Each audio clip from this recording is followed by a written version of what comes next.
Aaron, what do you expect to see out of this Colts defense? They run out of a lot of nickel. You guys use a lot of tight ends. What do you expect to see? Yeah, whatever they feel like is the best personnel grouping against our big personnel. Aaron, Mike talked a lot about the frustrations of having to settle for field goals and not touchdowns on some of those first half drives. What has to happen to finish those drives out in the red zone? Well, we had a couple penalties, and we had, and I get back on track. We didn't, get half back on some of those. We had five, I think, third and 13 pluses, and four of the other ones were 8 to 10. So those are hard to convert. Are there things that Roman is doing that you can trust that are helping you trust him a bit more in finishing routes and anticipating where he's going to be? Well, like I told Roman, I thought he was going to have a good week to start the week. I told him last Wednesday, so it's going to be your week this week, just kind of the feeling. And then Thursday, he had his best practice of the season. So, and even in that, there were still 3 or 4 real coachable moments. So, I told Ro, I've liked him since the first time we got to know each other out in Malibu, and I told him back then, I'm going to coach you to your potential, not to what I'm seeing. So I'm going to hold him to a high standard, and I was really proud of him in the game for the couple reaction plays that he made, and we just need to see consistency from him, but it starts in practice, and I thought Thursday was a really good practice for him, and today he had another nice practice. Aaron, this might be following up a bit on what Brooke asked you, but your point that you made post-game about wanting to do better in the higher ed area. As you looked at it this week, did you find this is more an execution-based problem, or are you looking to expand the playbook there? What do you think might help? Execution, for sure. I mean, we hurt ourselves with penalties. We had opportunities to put ourselves in better situations, and it's just execution. Art's done a great job calling plays. We had a couple busts. We had a couple opportunities we didn't come up with. I missed the throw. We can't expect Boz to bail us out like that every single week. Do you have any vibes this week on who might be the standout guy? Not yet. Is there a way to rally the troops in your mind? I don't know if we need to do that. I think you got to stay the course. We lost a tough one in Cincy on a short week, and we played a good football team and had many chances to get things going. We're up 16-7 at half. Our defense is playing well. Offensively, we've done a good job, I think, ending some halves with points, but we haven't. Not sure we've scored on the first possession of the second half. And when you're deferring and you're expecting to have a chance to double up, so to speak, that's what changes the game. The middle 8 of the game, we haven't played well in the second 4. Aaron, in the right situations, would you like to go for it a little bit more on fourth downs? I mean, I think you're seeing some trends around the league of teams going for it, but we got a kicker who's pretty automatic from anywhere going back even beyond 60, and the field, thankfully, was in slightly better shape than the previous week. So Boz was amazing. But we got to be ready to go for those and convert them if we get a chance. Do you have any concerns about the field condition this coming week, knowing that you guys played last week? Is Pitt playing again? No. Okay, so, well, good luck to Pitt beating those guys for sure. Come on, Panthers, let's go. I talk to some of those guys just about every week. I always tease them. I know they're not playing Cal this year, but I always say, "You guys playing Cal?" And they said, nah, we got, NC State. I say, oh, you're lucky. Lucky it's not Cal this week. But they're playing those guys.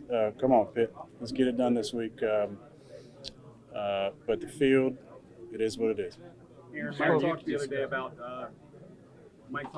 yesterday about sort of you guys not handling the adversity in the second half of, after the non-offside call, whatever. You talked about not riding the roller coaster week to week, but what's the challenge in making sure you don't ride it during the game in terms of navigating the emotions? Yeah, I mean, we can't control when they jump off sides whether they throw the flag or not. We would like the correct call to be made for sure. But we still had a chance on that play. If coming down with a catch, it would have got the drive going. Obviously, we'd like that call. But they went down, and we had them backed up on a third down. They made a play. I thought we responded pretty well in the next drive. We just didn't get 7 there to really take it back to 2 scores. We got 3, and then they went down and scored again. So we got to help our defense out. And when we get it to 2 scores, they can play more one-dimensionally. and that's what we got to do. Have there been any conversations among like the vet leaders like you, Cam, Jalen Ramsey about responding better to those moments? As Jalen talked about, you can't complain about the calls after the Bengals game. Cam saying we got to respond better to adversity after this game with the personal foul penalties committed. Has there been a talk about the leaders like, hey, we got to get this across the board with our team? Yeah, I'm not going to talk about any of those conversations. You've spoken glowingly about Jalen Warren since training camp. Is there an example that you could give us to kind of explain your surprise or your wonderment at him? No surprise. I mean, I saw him play last year, and I've always been a fan of his as a change-up back, and I always wondered what it would be like if he got a chance to be the guy. When I saw Naj got traded, I figured he'd get a chance, and then when I got here, just the way he's so dynamic with the football. He's hilarious out there on the field because he's such a sweet guy, and just some of the things he's thinking about from time to time is amazing. He's just always so positive out there. But I love being in the huddle and being out there with the gun next to him, and then just kind of watching him go. There's been throws I made this year that in the past I wouldn't make because, maybe there's a guy out there, maybe there's a couple guys out there, but I just feel like, when he's got the ball in his hands, the first guy never brings him down. And, we had a play the other night, faked the pitch to him, came back, had some deeper routes, and I threw out in the flat. And if you pause the film, there's like 3 guys in the way. And he makes all 3 miss and then runs over the safety for a 12-yard gain and just comes back to the huddle like, normal. That's nothing crazy happened. That's what I love about him. There's expectation when he gets the ball that something great's going to happen. And his energy like that is very infectious for offense. Aaron, when you were talking about Roman, what constitutes having a good practice? Is it having opportunities to have a good practice? No, I don't. I think that's a misnomer because every play is watched from practice. So it's the attention to detail on the routes. I think that's sometimes lost. You might, even in a game situation, you might get so enamored with what a guy's doing, who's around the ball getting the target, but a lot of times things that happen in the succeeding weeks are because of things you've seen on film on the backside of plays where a guy's not getting the ball, and you see the detail and the craft and the routes. The other day, he got the ball on Thursday at a number of plays, and that was positive. But, there were some other routes on the backside where we didn't get the ball where you started to see some of the craft that show up, some of the detail in the routes that gives you confidence that you can trust him. And so that's what it is. Also, there were some correctable things. So, but I really like his attitude. I think of all the guys, who we expected to make an impact starting the season, especially him and Pat, to not get off to the most explosive starts, but to never once have a negative day, energy-wise, attitude-wise, is a credit to both of those guys. I'm really proud of both of them. Why do you like developing wide receivers? Why do you like maybe investing time in teaching some of the younger guys and helping them grow? And this is part of leadership. Also, I don't want to throw to a guy that I haven't seen him consistently make the plays that I'm expecting him to make. And there's a lot of conversations going on. There's position coach, there's offense coordinator. But in the end, it's the conversation that him and I have that are most important because he needs to see the game through my eyes. And if I can make an impact on him and Calvin and some of the young guys, that's pretty special as I move on. Guys, 2 more. Marquez Valdez-Scantling had a workout here recently. Have you done any recruiting of him or lobbying for him either now or before the season when he was available? I love MBS. I've always enjoyed playing with him. He's one of my favorite teammates of all time.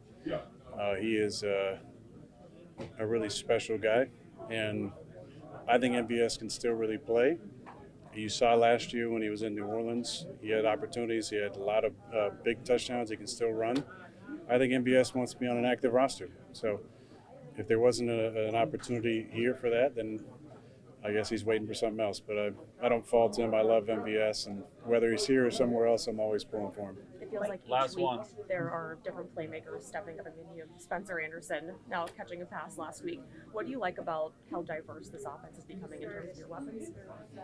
Yeah, Spence is definitely a weapon in the run game and the pass game, but we gotta have different people based on the coverages that we see, and you're seeing a lot of heavy covers to DK, of course. I mean, DK is a stud, and obviously he's going to demand at least a couple guys over there. And when that's the case, other guys have had opportunities, whether it's, Big Darnell or obviously Pat against Cincinnati, and Roman had nice plays. And, it's great having Calvin back because he is such a dynamic force with the ball, and got to find more ways to get him the football too.